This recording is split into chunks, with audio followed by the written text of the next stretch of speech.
A grieving mother placed a camera inside the coffin of her recently deceased daughter, unable to let go of her memory. One night, while watching the camera footage, the mother was horrified to discover something shocking. "You're stronger than this, Sarah. You've always been." The words echoed in her mind, words she had repeated to herself countless times since she was 17. Back then, her world had crumbled under the weight of a single truth. She was pregnant. The memory of that moment still lingered, sharp and unrelenting. Her parents had been the first to turn their backs on her. Their voices rose in anger, accusing her of throwing away her future, of shaming the family. Neighbors whispered, classmates sneered, and even her closest friends drifted away. "You're just a girl, Sarah. What were you thinking?" they'd said. She couldn't answer them. She couldn't answer herself. There were nights she'd sit by the window, her reflection ghostly against the darkened glass, wondering if there was any way out. An empty bottle of pills had seemed like an answer once, but then she'd placed a hand on her growing belly, felt the faint flutter of life within, and realized she couldn't abandon the one person who needed her most. "Sophie saved me before she even arrived," Sarah often told herself. From that moment on, her focus had shifted entirely. Dropping out of high school hadn't been a choice, but finding work had been. She juggled jobs at diners, laundromats, and cleaning houses, her swollen feet and aching back serving as daily reminders of the life she was building for her daughter. Success didn't come easy, and it didn't come soon. There were long nights where Sophie's cries filled their tiny apartment, and Sarah would cradle her, tears streaming down her own face. Bills stacked up, food was sometimes scarce, and the future seemed impossible. But impossible was a word Sarah refused to accept. Through sheer grit, she clawed her way forward. She earned her GED while balancing shifts at a local factory, then applied for night classes in business administration. "What do you think you're doing, Sarah?" people had asked, skeptical. She didn't have an answer then, only the unyielding belief that there had to be more for her and Sophie. Eventually, the long nights paid off. She found work at a small marketing firm, where her creativity and determination quickly set her apart. By the time Sophie turned 5, Sarah had saved enough to leave their cramped apartment for a modest house on the outskirts of town. She decorated Sophie's room in pastel colors, complete with a tiny canopy bed that the little girl called her Princess Castle. The real breakthrough came years later when Sarah launched her own company, a bold move that many called reckless, but she called necessary. With a focus on small businesses, her firm grew exponentially, becoming a lifeline for entrepreneurs in the community. By the time Sophie turned 9, Sarah had gone from a struggling single mother to a respected business magnate. It was during this phase of her life that George appeared, charming but unassuming, with just the right mix of confidence and humility. He owned a chain of funeral homes, an unconventional business, but one that intrigued Sarah. "You don't strike me as someone who'd work in death," she'd teased during their first dinner together. "And you don't strike me as someone who'd accept failure," he'd replied, a gentle smile softening the sharpness of his words. George was attentive, patient, and above all kind to Sophie. That had been the deal-breaker for Sarah in the past. Too many men saw Sophie as a complication, not a blessing. But George treated her as though she were his own, attending her school plays, helping with her homework, and even bringing home little surprises just to see her smile. For the first time in years, Sarah allowed herself to hope. Life felt settled, maybe even perfect. The sprawling mansion she had worked so hard to afford stood as a testament to her journey, while Sophie's laughter echoed through its halls like music. But even in her happiest moments, Sarah couldn't entirely silence the small voice in her head, the one that whispered doubts she couldn't quite name. Sometimes when she looked at George, there was something in his eyes, a shadow, a coldness, that sent a shiver down her spine. "I'm just imagining things," she'd tell herself, brushing it off. George was everything she'd ever wanted in a partner, supportive, loving, and steady. Yet the unease lingered, gnawing at the edges of her mind.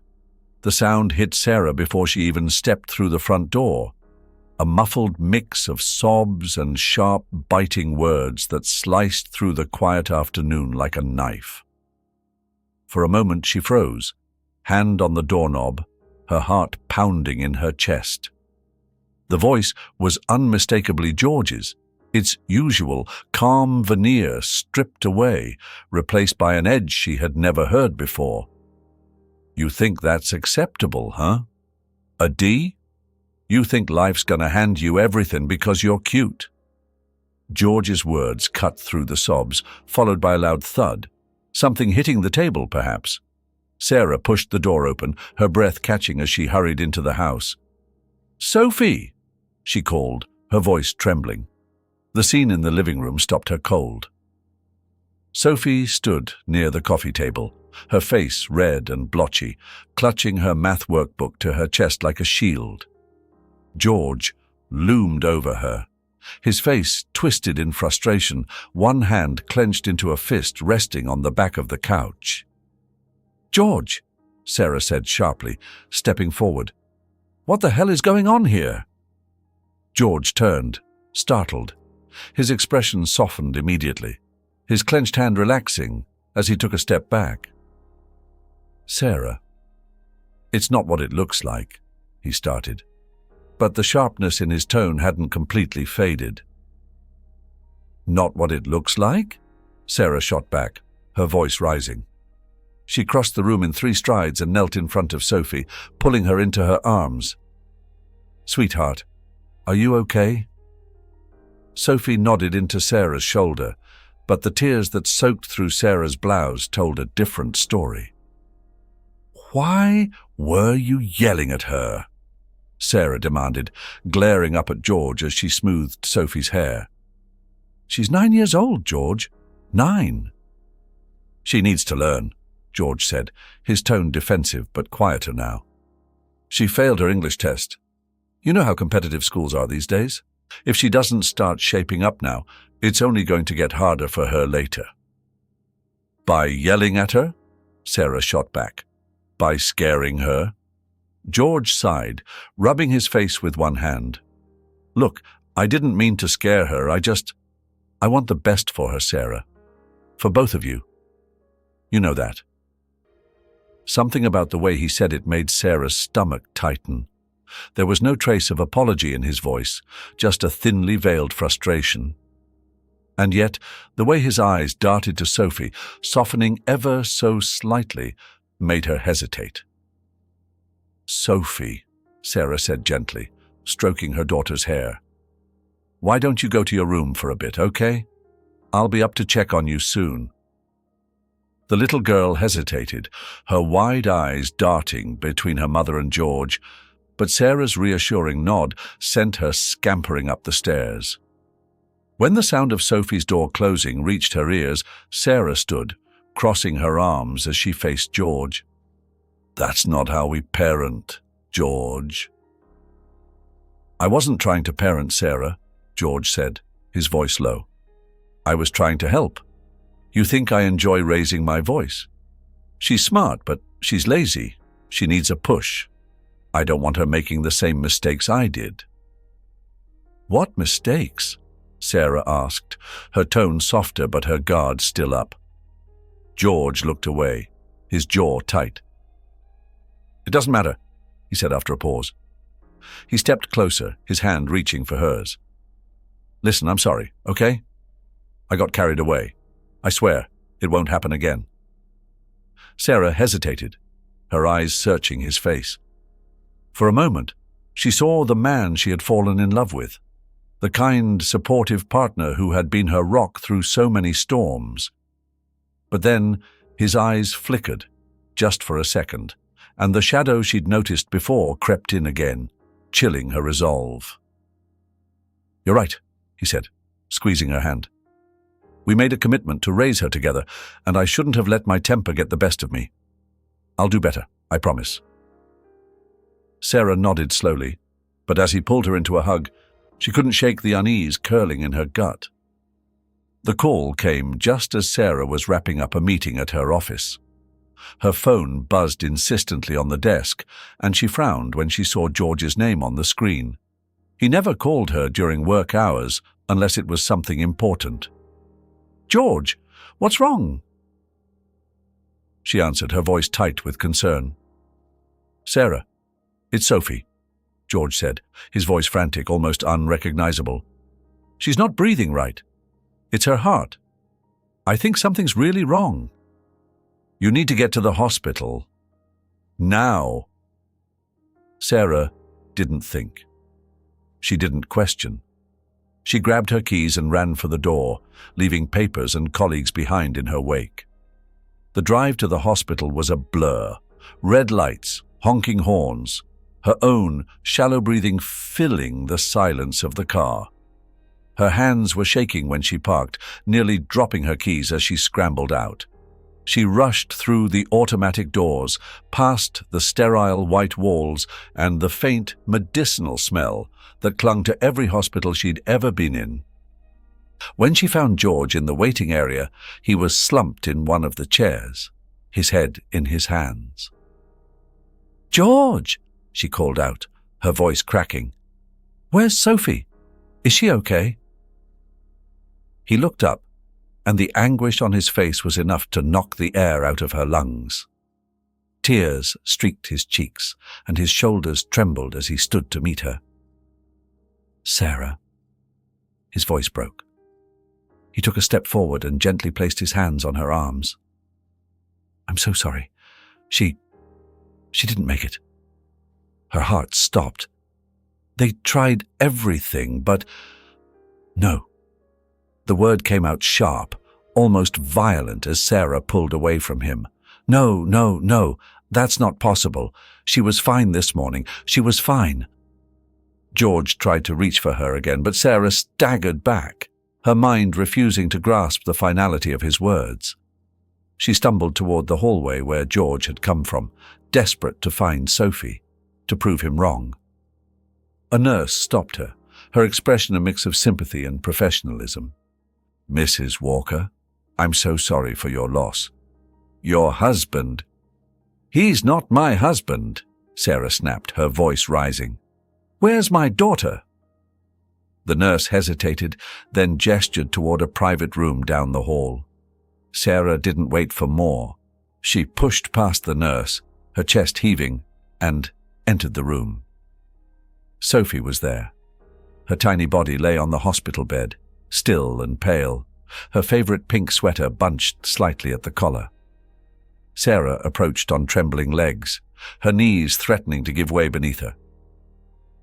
"Sweetheart," she whispered, brushing a hand over Sophie's forehead. It was cool to the touch, unnaturally so. "Baby, it's Mama. Wake up. Please." But Sophie didn't move. She didn't breathe. The finality of it slammed into Sarah like a wave, and she crumpled to her knees beside the bed, her sobs racking her body. George found her there some time later. He knelt beside her, wrapping an arm around her shoulders. "She's gone, Sarah," he murmured, his voice heavy with grief.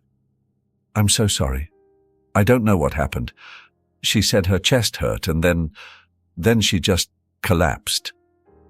Sarah shook her head, her voice hoarse from crying. "She was fine. She was fine this morning, George.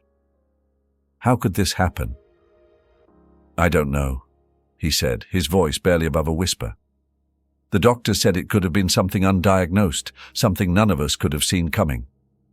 I swear, I did everything I could." They sat there in silence, the weight of their shared grief pressing down on them. It was George who finally broke it, his voice steadier now. "I think we should bury her as soon as possible," he said. "It's what she would have wanted. To look like the sweet little girl we remember, not anything else." Sarah blinked at him, struggling to process his words. "What are you talking about? We haven't even... The doctors should..." "Sarah," George interrupted, his tone firm but not unkind. "I know it's hard, but I've seen this before. I know how these things go. The longer we wait, the harder it will be. Trust me, I'll handle everything." In her haze of grief, Sarah nodded. It was too much to think about, too much to decide. If George thought this was best, she'd trust him. The funeral was small and somber, just a few close friends and family members. Sophie was buried in the pink dress she'd worn to her last birthday party, her beloved doll tucked under her arm. Sarah barely remembered the ceremony. She stood by the grave as the casket was lowered, her hands gripping the edges of her coat as the cold wind bit at her skin. "She's at peace now," George said quietly, standing beside her. "She's with the angels." Sarah nodded, but her heart felt hollow. When the last handful of dirt was thrown and the mourners began to disperse, she lingered, staring at the fresh grave. George gently took her arm, guiding her back to the car. "Come on, Sarah," he said. "There's nothing more we can do." As they drove home, Sarah stared out the window, the world passing by in a blur.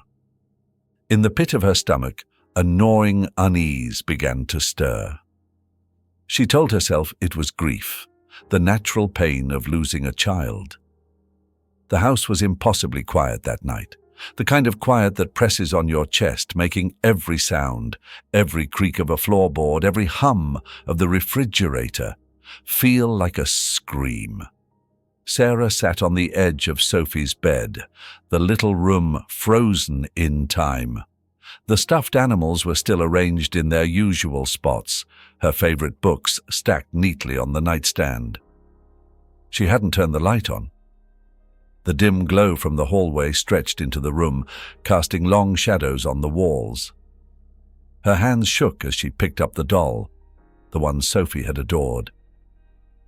It felt heavier now, as if the weight of the tiny camera inside was somehow magnified by the secrets it held. Sarah stared at it for a long moment, her thumb brushing over its glassy, unblinking eye. When she'd bought it for Sophie's birthday, it had seemed like a whimsical, high-tech gift, something that would make her daughter feel special. Now, it felt like a cursed object, a Pandora's box she wasn't sure she wanted to open. But she had to.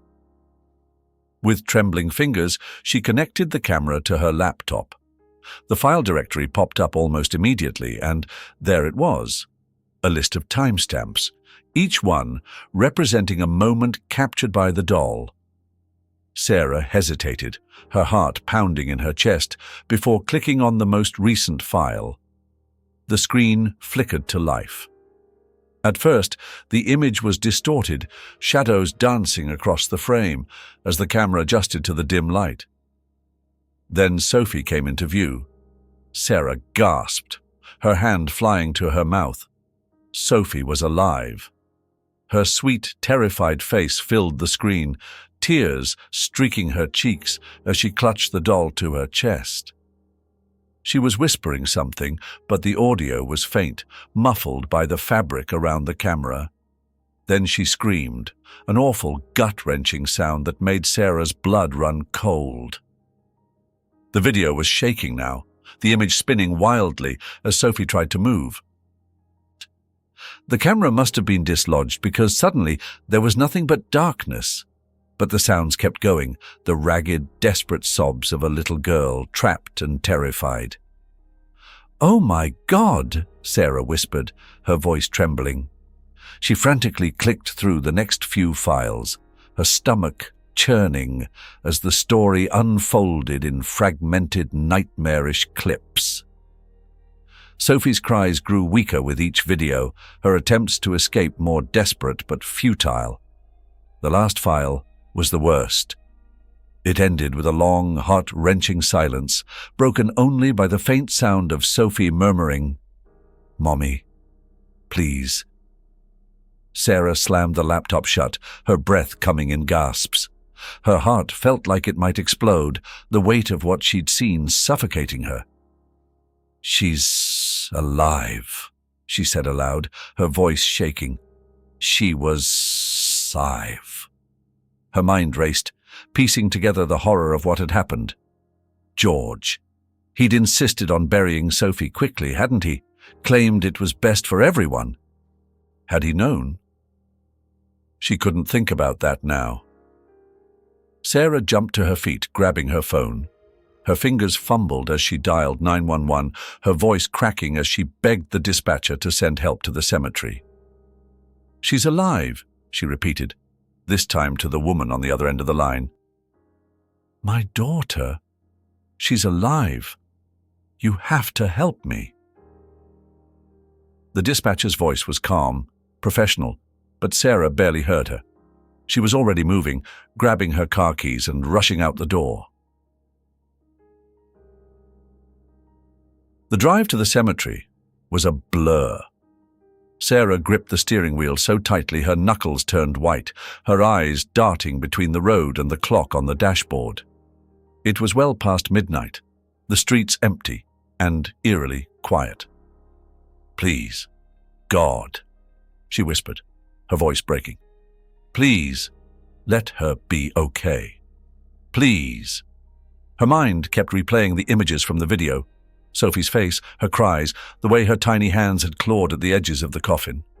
She'd never felt so helpless, so consumed by fear and guilt. She reached the cemetery just as the flashing lights of police cars illuminated the gates. 2 officers were already waiting for her, their expressions grim but determined. "Are you Sarah Walker?" one of them asked as she stumbled out of the car. "Yes," she gasped. "My daughter. She's in there. You have to dig her up. Now." The officer hesitated, glancing at his partner. "Ma'am, are you sure about this? We need more." "There's no time," Sarah screamed, tears streaming down her face. "She's alive. I saw her.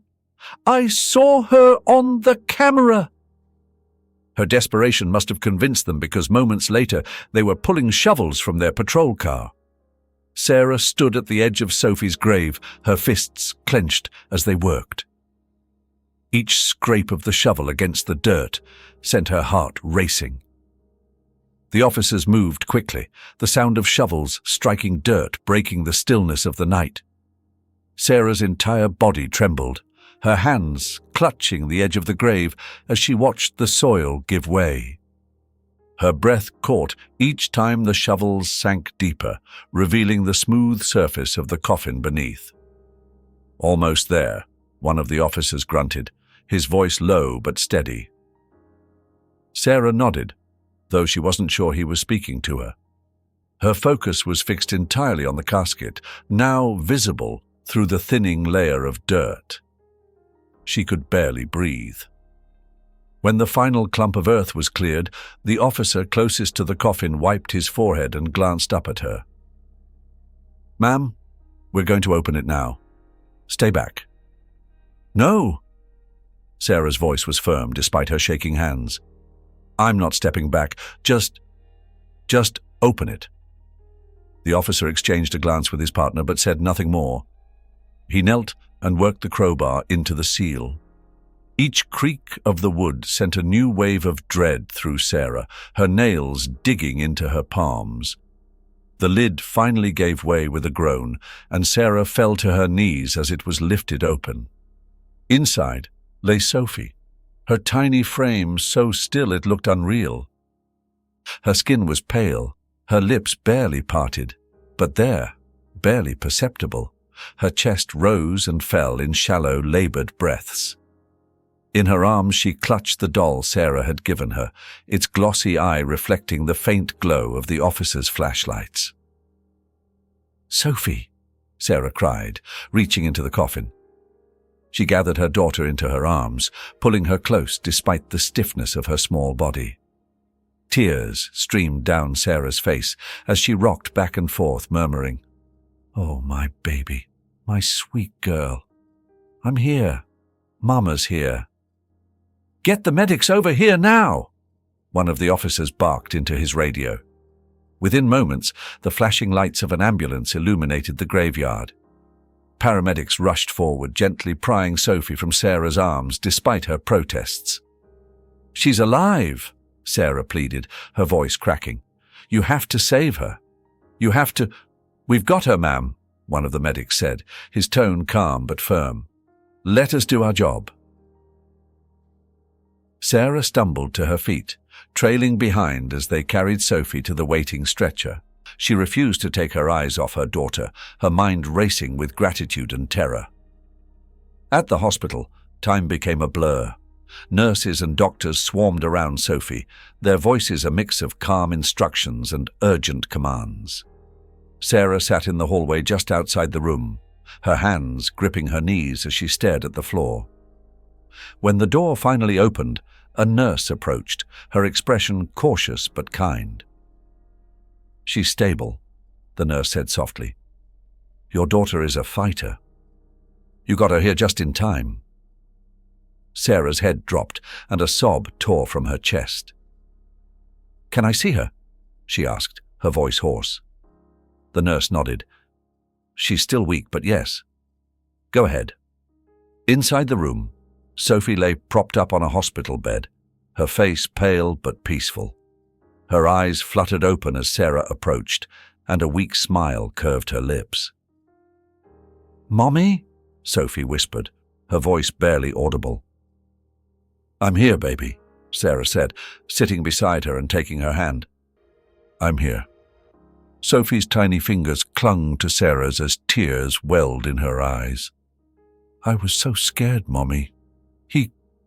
He gave me something, and then I couldn't wake up. I tried, but—" Her voice trailed off as she began to sob. Sarah's stomach twisted. "Who, Sophie? Who gave you something?"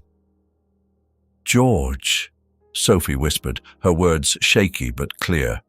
"He said it was medicine, but it made me sleepy.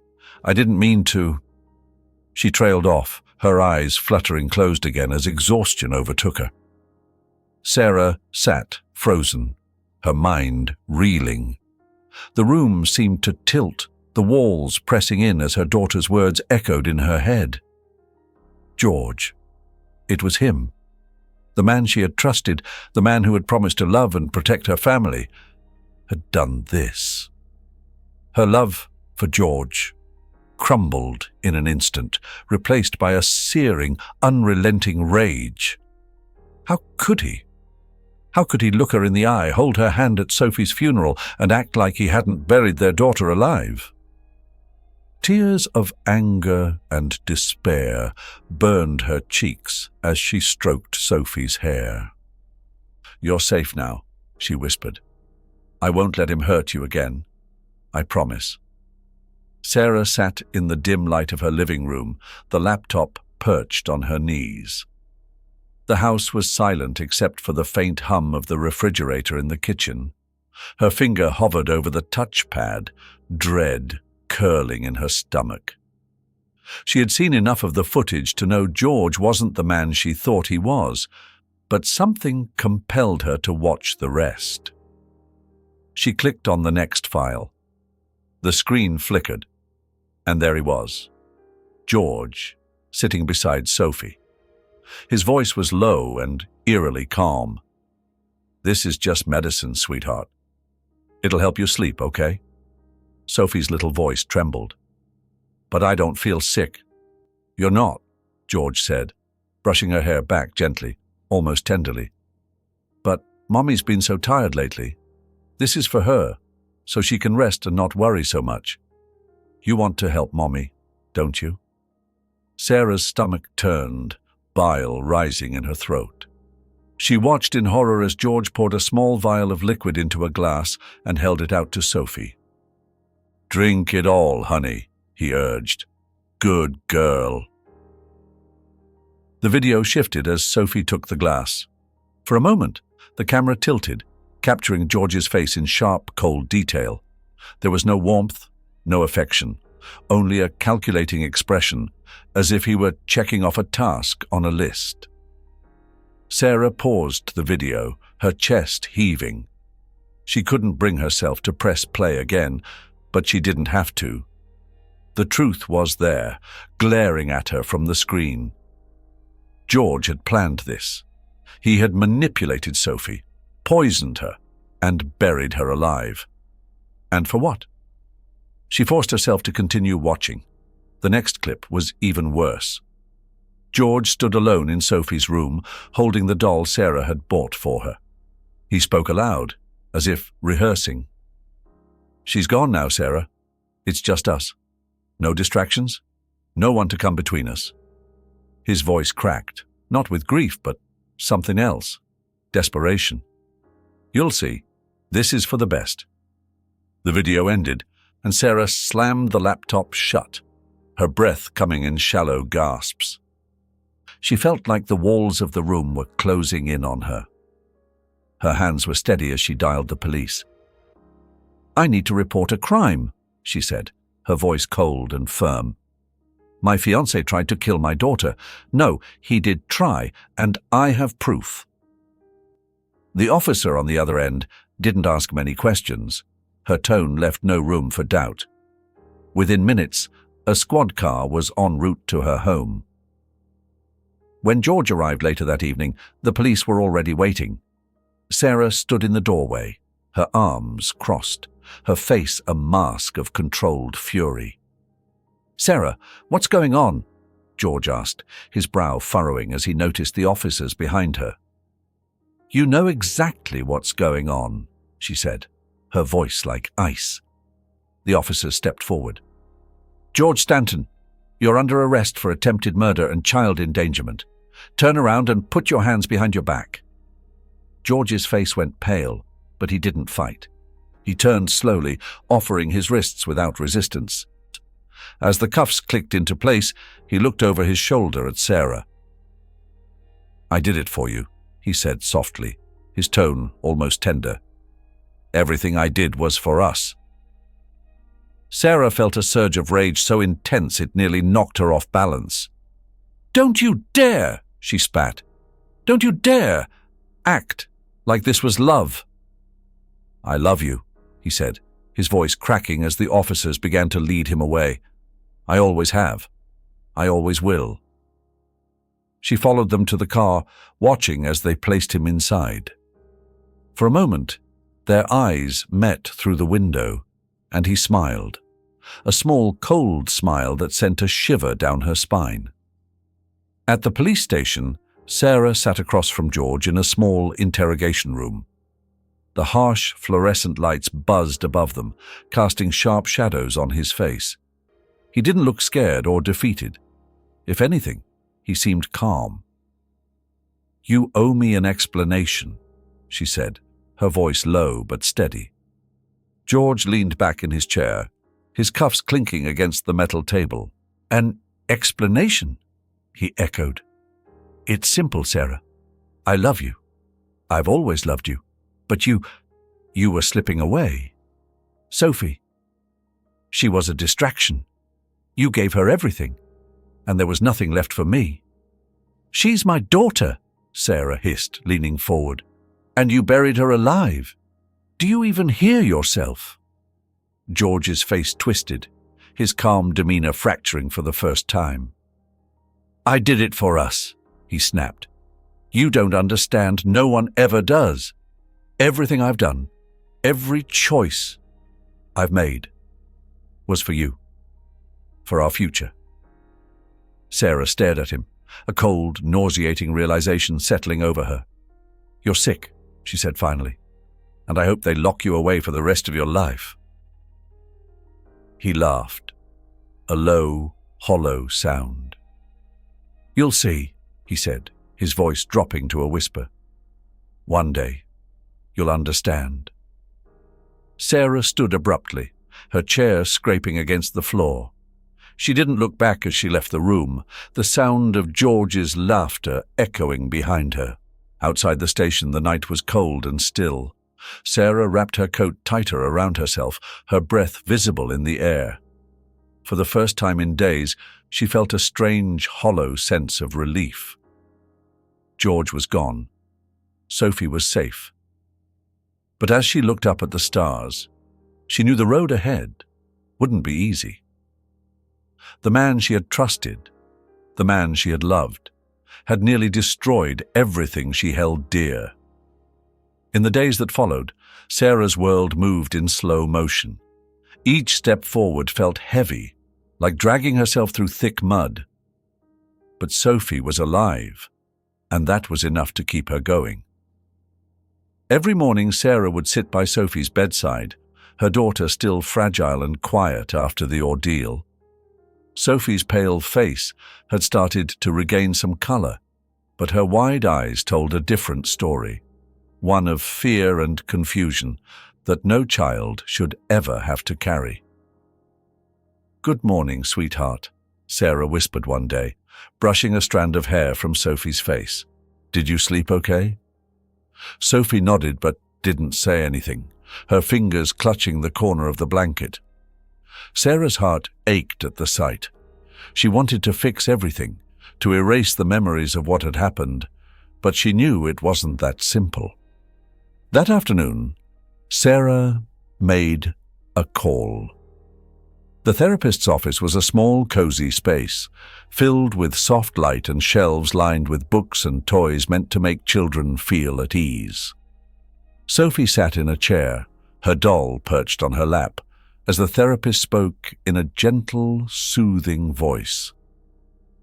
Sarah watched from behind the one-way mirror, her hands gripping the edge of the windowsill.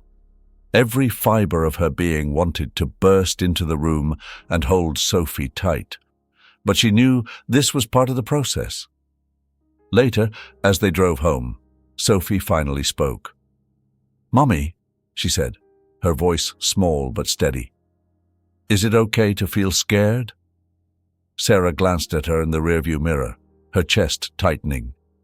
"Of course, sweetheart. It's okay to feel anything you need to feel.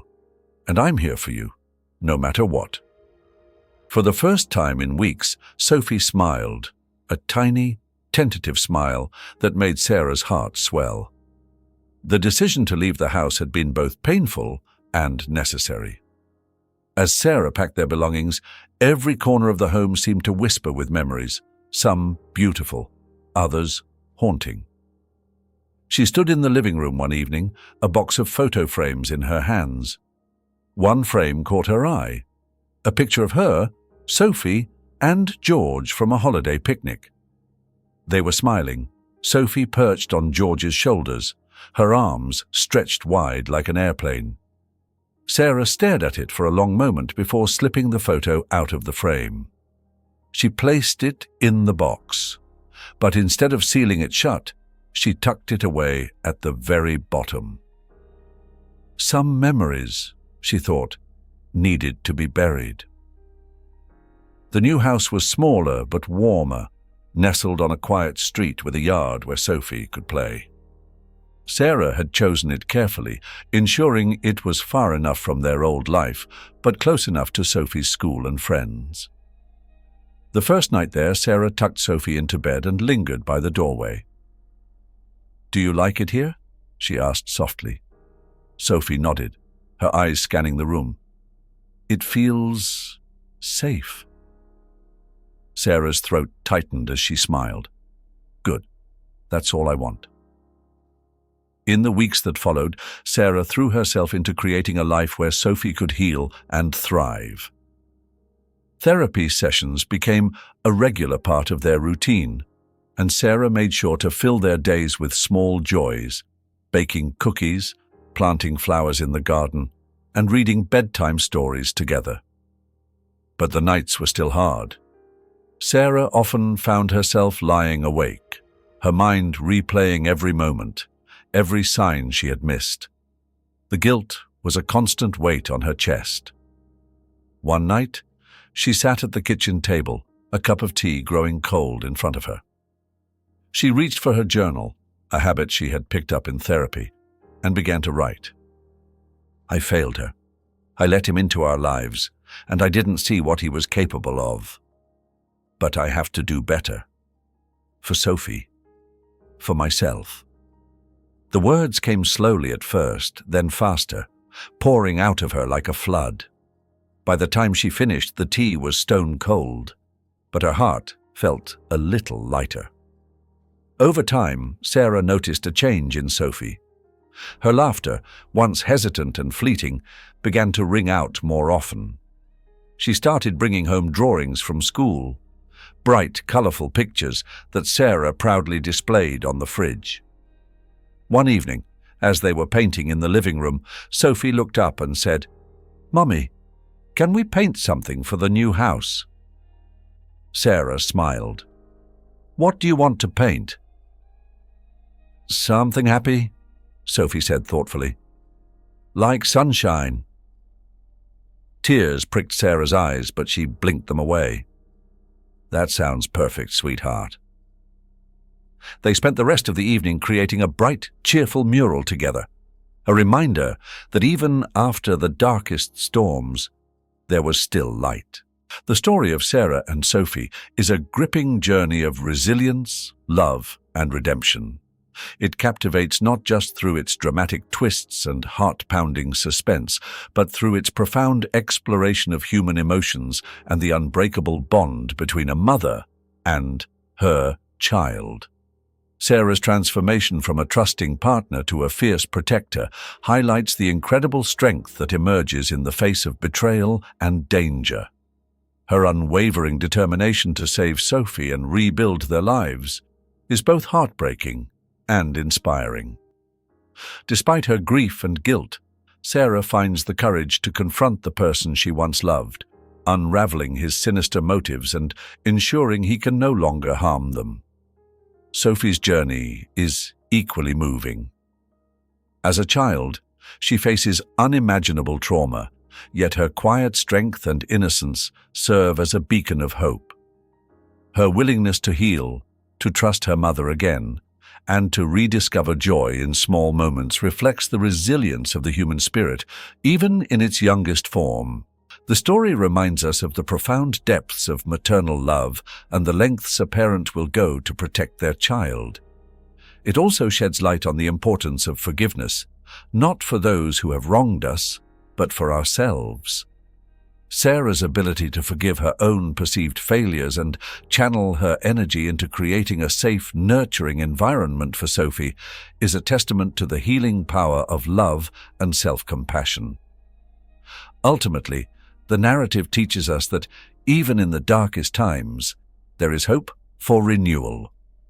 Through courage, accountability, and the strength to move forward, both Sarah and Sophie prove that life can be rebuilt, and light can return after the storm. If this story touched your heart, don't forget to like and share it. Leave a comment to tell us how it inspired you, and if you haven't already, subscribe to the channel. May God bless you and be with you every step of the way.